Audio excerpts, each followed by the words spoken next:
거기까지만 우리 보겠습니다. 오늘 추수감사주일을 맞이하여서 모든 성도님들 주 안에서 우리 함께 하게 되어서 너무나 감사합니다.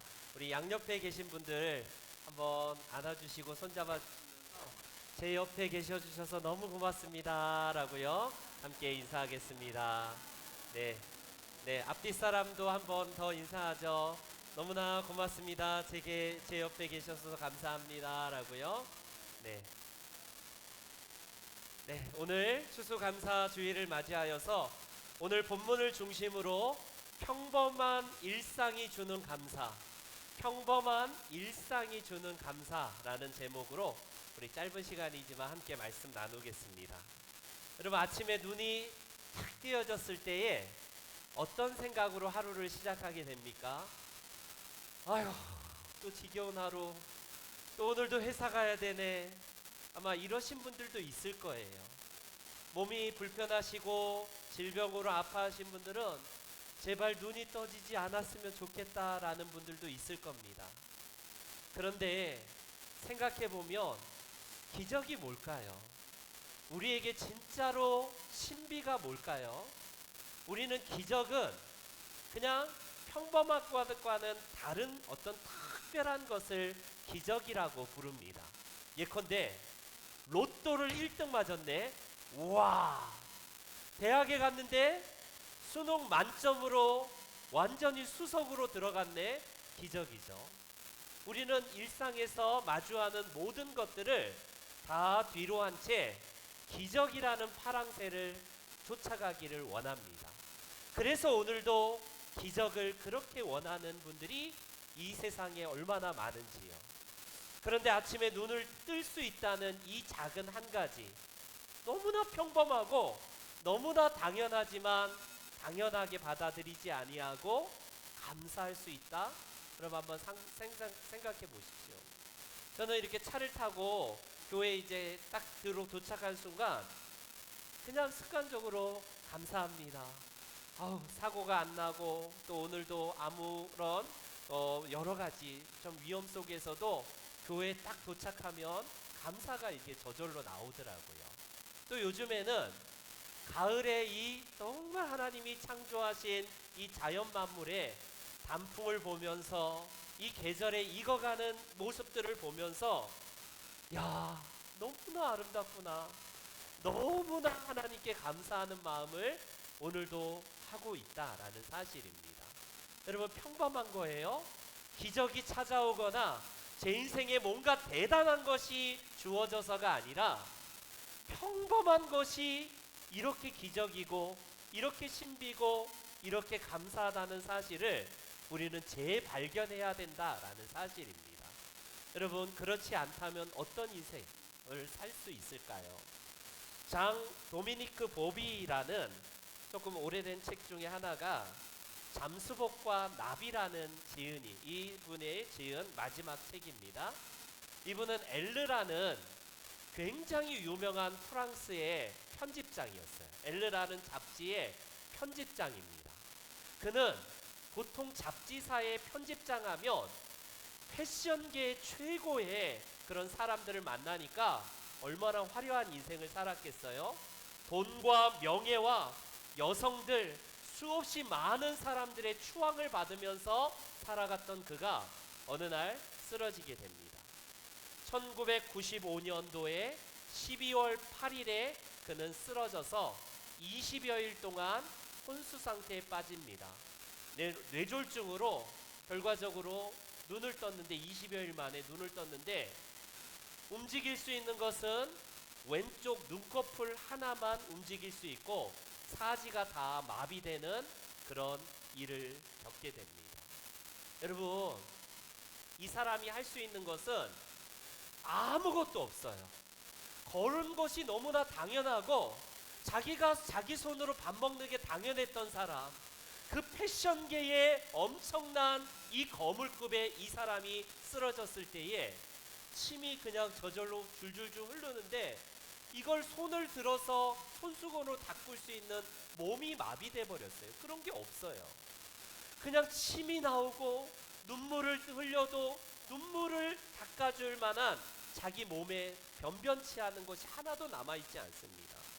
두 아들, 사랑하는 이 두 아들을 마음껏 껴안았던 그게 얼마나 기적이었다는 사실을 쓰러진 이후에 그는 발견하게 됩니다. 여러분, 얼마나 낭망했을까요? 그런데 벼랑 끝에서 그는 나비짓, 날개짓을 하기 시작하는데 왼쪽 눈꺼풀 하나로 알파벳을 이제 하나하나씩 이제 윙크로 하나씩 눈짓으로 표현해 가면서 무려 15개월 동안 이 글을 쓰게 되는데, 그게 바로 잠수종과 나비, 잠수복과 나비라는 영화로도 이렇게 나온 이야기입니다. 그는요 15개월 동안 한 줄을 쓰는데 한 달이 걸리기도 하고 한 문장을 완성하는데 며칠을 걸려서 눈 깜빡임을 20만 번 이상의 눈 깜빡이로 결국에는 책을 하나 마지막으로 지어내고 이 책을 세상에 내놓은 지 얼마 이후에 그는 사망하게 됩니다. 이 책에서 그는 삶을 저주할 만한 상황 아닌가요? 아무것도 못하느니 차라리 죽겠다라고 하는 게 더 나을 만한 상황 아닙니까? 근데 이 책 안에서는 더 이상 우울이나 슬퍼할 만한 이유가 전혀 발견할 수가 없어요. 그는 울음보를 터뜨리는 아이의 평범함이 얼마나 달콤한 음악으로 들리는지를 이 책에서 기록하고 있습니다. 오가면서 보는 그 이름 모를 들불 하나가 얼마나 기적 중의 기적이라는 사실을 이 책에서 소소한 일상의 삶을 그리고 있다라는 사실입니다. 그러면서 그는 뭐라고 이야기를 하냐면, 흘러내리는 침을 자기 스스로 삼킬 수만 있다면 그 사람은 세상에서 최고로 행복한 사람이다 라는 말을 합니다. 여러분, 이 자리에 혹시 스스로 침이 줄줄줄 나오는데 내가 스스로 삼킬 수 있는 분이 있다는 거 한번 보세요. 만약에 그런 분이 없다면 불행한 분인데, 이분의 말에 의하면 그 사람이 세상에서 최고로 행복하대요. 여러분, 이 자리에 있는 분들은 다 행복한 사람이고 너무나 감사할 조건을 가지고 살아간다라는 사실을 부정해서는 안 됩니다. 자연스러운 들숨과 날숨으로 오늘도 호흡이 가능한 오늘을 살아가고 있는 저와 여러분들, 이 보비는요 스스로 호흡조차도 안 돼서 겨우 호흡을 하는데 그게 얼마나 감사의 조건인지를 그는 이야기를 합니다. 그러면서 잠을 자고 눈을 떴으면서도 그것이 행복인지도 모르는 채 오히려 툴툴거리며 일어났던 그 아침, 그 과거의 아침을 내가 어떻게 말로 다 표현한단 말인가. 짜증나고 아침에 일어나면 돈은 많이 벌 수 있지만 그 직장에서 짜증나는 일을 마주해야 되는 이가 얼마나 매일 아침을 그렇게 불평하면서 살아갔던 삶이 그는 불현듯 떠올랐다는 겁니다. 여러분, 범사에 감사하라는 말을 우리는요 너무나 익숙하게 들어왔는 말씀이에요. 범사에 감사한다? 이거를 달리 말하면요 쉽게 번역하면 뭐냐면 평범한 우리가 대하는 모든 것을 다 감사로 받아들여라 이 뜻이에요. 아니 하나님, 나는 남들보다 왜 이렇게 지질이 복도 없습니까? 왜 이렇게 안 주세요? 그게 복이 아니라 우리에게 주어진 모든 삶을 감사로 받아들일 때에 그게 진짜 복이고 감사라는 사실을 성경은 말씀을 하고 있습니다. 이스라엘 백성들이 광야를 40여 년 동안 방황하면서 매일 내리는 여러분 만나와 그 메추라기, 그 생수, 여러분 한번 먹었다고 생각해 보세요. 아마 며칠 동안은 What is this? 도대체 이게 뭐지? 와, 이게 뭘까라는, 그게 이게 뭐냐라는 뜻의 만나예요. 만나. 처음에는 누구나 그렇듯이 와 감탄하고 경탄을 하게 됩니다. 그런데 우리의 속성, 인간의 속성이 이렇게 악해요. 그게 당연한 것으로 받아들일 때에 어떻게 됩니까? 불평하기 시작해요. 아, 또 오늘도 이 지긋지긋한 만나 또 먹어야 돼? 이렇게 바뀌어요. 여러분, 이 이야기가 어찌 이스라엘 백성들의 이야기일 수가 있겠습니까? 저와 여러분들의 똑같은 상황에서도 우리가 하는 이야기라고 말씀드릴 수 있어요. 오늘 본문에서는 예수님께서 뭐라고 말씀하시는지 본문을 보십시오. 공중에 날아가는 까마귀를 보면서 그것을 생각하여 보라라고 말합니다. 아니, 공중에 보왕새나 전설의 무슨 특별한 불사조 같은 게 날아가면 우와, 내가 특별한 걸 봤다, 감사합니다, 이럴 텐데 그냥 까마귀 날아가는 거 뭐 별 대수롭지 않은 거 아닙니까? 우리 주변에 참새 날아가고 주변에 새가 날아가는 거 그거 뭐가 대단하다고. 예수님은 공중에 날아가는 까마귀 새를 생각하여 보라.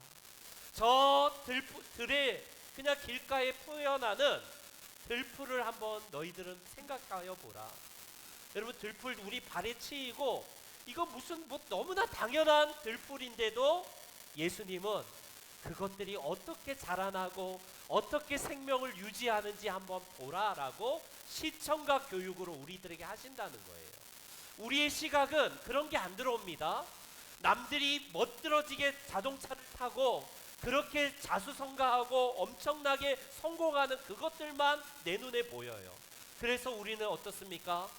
하나님, 나는 언제 저런 거 주실 거예요? 언제 저런 복을 주실 겁니까? 이게 우리들의 시각이에요. 근데 예수님은 아이들이 지금 말하고 있는 저 사소한 조곤조곤 얘기하는 저 얘기들, 들가에 피어나는 너무나 평범한 이름 모를 꽃들, 이렇게 우리에게 주어지는 이런 과일들, 이런 것들이 한번 보라는 거예요. 이런 것들을 농부들이 애써 가꾸기도 하지만 하나님은 이 새들과 들풀, 그들 스스로가 자라는 게 아니라 하나님이 먹이시고 하나님이 입히시지 않느냐, 하물며 너희일까 보냐라고 우리 인간에게 개미, 저런 과일, 새, 이 이름 모를 꽃들, 들풀, 길가에 나는 잡초 같은 것들을 통하여서 우리들을 교훈하신다는 거예요. 여러분, 이런 것들이 당연하다고 생각하는 순간에는 어떻습니까? 감사보다는 되게 그렇지만 불평하기 마련이에요. 불평하기 마련입니다. 목회자인 저도 왜 입에서 불평이 안 나와요? 왜 마음에서 왜 이렇게 원망이 안 나옵니까? 이렇게 원망을 하고 불평하면서 하나님 도대체 이게 뭡니까? 라고 한두 번이 아니에요. 이곳에 밤에 와서 눈물로 기도할 때마다 하나님 앞에 원망했던 일들이 한두 번이 아닙니다. 왜요? 당연한 것을 너무나 당연하게, 이 감사를 당연하게 받아들이기 때문에 그렇습니다. 여러분, 그렇기 때문에 하나님께서 오늘 먹이시고 입히시는 것들이 대단한 게 아니라 평범한 것들이에요. 평범한 것들. 우리가 지금까지 풍요롭게는 못 살았다 할지라도, 남들처럼 그렇게 대단한 구중궁궐에서 살지는 못한다 할지라도 크게 걱정하지 아니하고 오늘도 이렇게 내 발로 교회에 와서 예배드릴 수 있고 내 입술로 음정을 주님 앞에 드리면서 마음으로 예배할 수 있다는 것, 이게 얼마나 큰 은혜인가요? 우리 주변에 많은 사람들은 특별한 기적을 바라지만 평범한 것이 얼마나 위대하고 얼마나 신비스러운 것이고 얼마나 감사한 것인가를 오늘 이 아침에 우리 주님은 이런 자연 피조물들, 우리보다 훨씬 더 못한 형편에 있는 이런 것들을 통해서 우리들에게 교훈하신다는 거예요. 여러분, 우리 시편 128편에 이런 말씀이 있습니다. 한번 읽어볼까요? 시편 128편.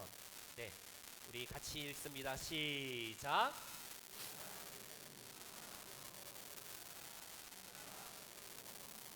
아멘, 아멘. 시인은 복이 무엇인지를 우리들에게 설명하면서 네가 손이 수고한 대로 먹는 게 복이래요. 우리는 손이 수고한 것 이상으로 여러분 불안당이 돼서 땀을 흘리지 않고 먹고 살기를 원합니다. 내게 주어지는 특별한 기적을 통하여서 하나님은 예수 안 믿는 사람들보다 더 우리를 특별하게 프리미엄 주셔서 내게 대단한 것들을 주었고 그것이 복이라고 생각을 해요. 근데 시인은요, 오늘 보세요. 네가 수고한 것을 네가 먹는 게 하나님의 복이고 그게 형통이란다. 이렇게 말씀해요. 에이, 뭘 그게 형통이고 뭐가 그게 복이에요. 내가 수고하고 내 손으로 열심히 했는데 이게 뭐가 복이라고 할 수 있습니까? 우리는 그렇게 얘기한다니까요. 한번 보세요. 직장 다니면서 한 달 동안 열심히 벌었다면 여러분 이거 덜덜 떨려서 11조 내겠습니까? 사로아가 알바해갖고 우리 딸이 열심히 벌었는데 11조 해야지 하니까 애가 안 내고 싶대요. 솔직한 심정입니다. 저 애 입장에서는 내가 열심히 알바했는데 왜 이거를 하나님 앞에 하나님 보이지도 않는데 이걸 왜 내느냐, 이럴 수밖에 없지 않습니까? 그런데 이 모든 것들이 평범한 일상이고 내 힘으로 수고를 다 했는데 생각해보면 여러분 손이 움직여지는 게 이게 당연한 게 아니라 이게 정말 보이지 아니하는 특별한 하나님의 은혜 아닙니까? 심장이 오늘도 뛰어야 된다. 너 뛰어. 하루에 몇 번 뛰어서 나 생명 유지하도록 해. 내 심장에게 계속 주입해서 심장이 뛰는 게 아니라 하나님의 특별한 은혜로 심장이 뛰고 피가 돌게 되어서 이렇게 걷고 말하고 눈을 깜빡이고 손을 잡아서 누군가를 악수를 하는 게 이게 기적 중에 기적이라는 거예요. 그래서 우리 하나님께서는 이걸 복이라고 말씀하고 있고 형통이라고 말을 합니다. 뭔가 대단한 걸 주어져야지 아싸 대박났다 형통하다 이렇게 얘기하는 게 아니라 평범한 게 내 손으로 일할 수 있다는 것 자체가 너무나 큰 기적이다라는 사실입니다. 오늘 본문에 공중에 날아가는 까마귀, 우리 한국 사람들은 까마귀를 정말 싫어하잖아요. 예전부터 까마귀는 불길한 새다라고 해서 하는데 여러분 공중 나는 까마귀를 보라고 말씀하고 계세요. 그들이 어떻게 생명을 유지하는지를 한번 보라라고 저 미미한 정말 미물을 통해서 우리들을 교훈하고 계시다라는 것입니다. 여러분 우리는 그래서 감사가 대단한 걸 주어졌기 때문에 감사한 게 아니에요.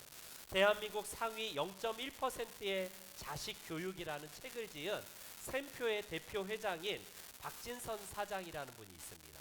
대한민국 상위 0.1%의 자식 교육.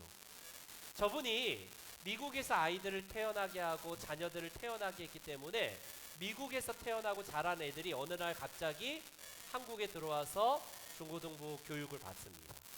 근데 애들이 미국의 교육 환경과 너무 달라요. 각 학교 갔다 온 첫날부터 아빠한테 부모님한테 불평을 늘어놓기 시작합니다. 아니 왜 한국 선생님들이 이렇게 불합리한 명령을 내리고 비합리적인 행동을 합니까?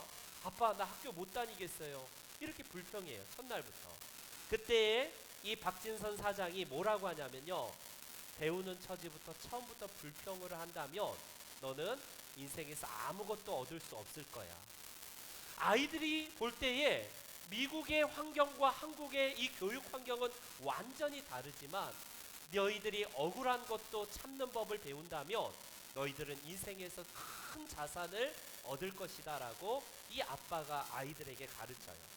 살면서 너희들이 이것보다 훨씬 더 억울하고 훨씬 더 비합리적인 상황을 맞닥뜨리게 될 때에 너희들이 그것을 제대로 배운다면 일찍 수업료를 내고 배운 셈이니까 너희들 불평하기보다 먼저 감사하렴. 이렇게 아버지가 교육을 시키기 시작합니다. 여러분 아이들의 입장에서는 불평할 만한 상황이에요. 분명히 이거는 개선해야 될 상황인 거 맞습니다. 그런데 아빠의 입장에서는 배움에 대한 열정이 혹시 꺾이지는 않을지, 그래서 감사를 먼저 하라라고 교육하게 됩니다. 여러분 이게 비단 배우는 아이들에게만 해당되는 이야기일까요? 저와 여러분들에게도 똑같이 적용되는 이야기입니다. 오늘도 이해할 수 없는 일들이 내 삶에 내 앞에 턱턱 다가옵니다. 여러분 예수 믿지만 특별한 기적이 아니라 예수 믿기 때문에 더 고난이 다가오고 이해할 수 없는 상황이 우리 앞에 당면해요. 그때에 세상 사람들은 뭐라고 합니까? 불평해요. 당연히 이거 개선해야겠다라고 봉기를 합니다. 그런데 우리 주님이 자녀들은 어때요? 불평이 아니라 이때에 뭘 감사할까? 범사에 감사라는 우리 주님의 말씀을 다시 뒤집어 엎어서 이 부정적인 모습에서 이 지금 개선해야 될 이 상황에서 감사가 뭔지를 다시 한번 발견하게 된다라는 사실입니다. 오늘 본문 다시 22절과 23절 다시 한번 볼게요. 우리 한번 다시 읽어보겠습니다. 다 같이요. 시작. 무엇을 먹을까? 몸을 위하여 무엇을 입을까? 염려하지 말라. 목숨이 음식보다 중하고 몸이 의복보다 중하니라. 아멘. 아멘. 여러분 한번 생각해 보세요. 오늘 우리가 걱정하고 염려하는 게 뭐예요? 저 말씀처럼 오늘도 2000년이 지난 오늘까지도 사람들은 뭘 먹지? 뭘 마시지? 애들 어떻게 키우지? 오늘 어떻게 살아가지? 이거예요. 또 예수님의 말씀이 2000년이 지나도 변함없는 인간의 속성, 인간의 염려를 아시는 창조주 하나님이시기에 우리의 마음을 그렇게 말합니다. 그런데 여러분, 병으로 언제 죽을지 모르는 사람이 뭐라고 합니까? 내가 오늘 뭘 입어야 되지? 뭘 입어야고 나가야 되지? 이런 걱정하나요? 그렇지 않습니다.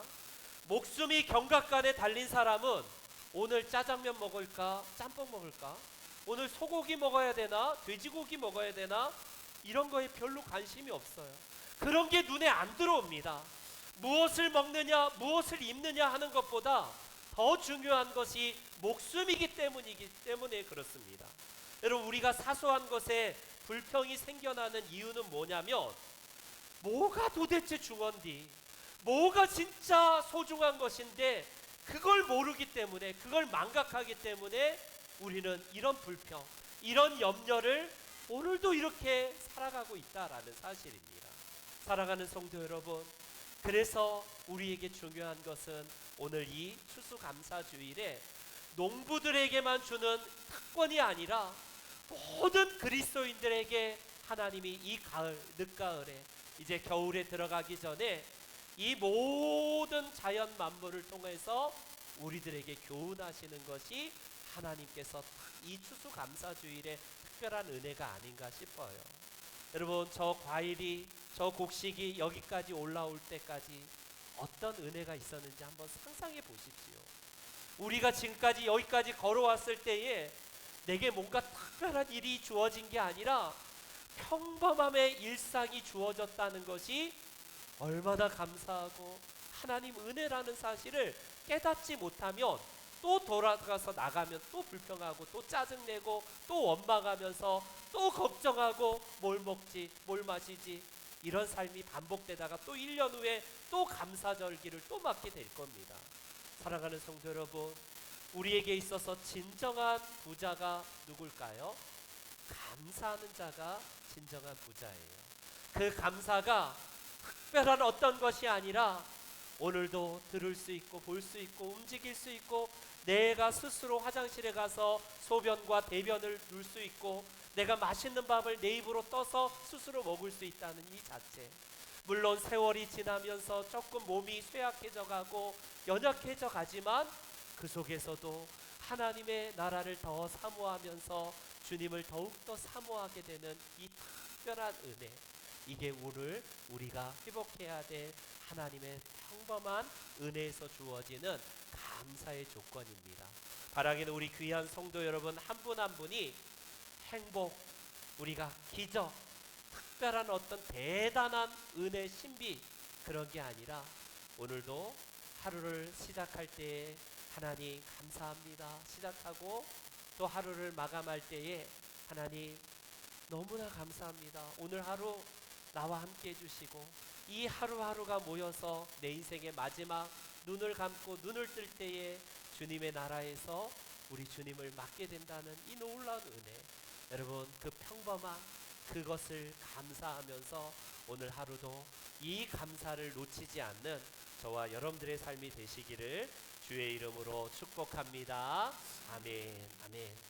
우리 감사 혹시 디키로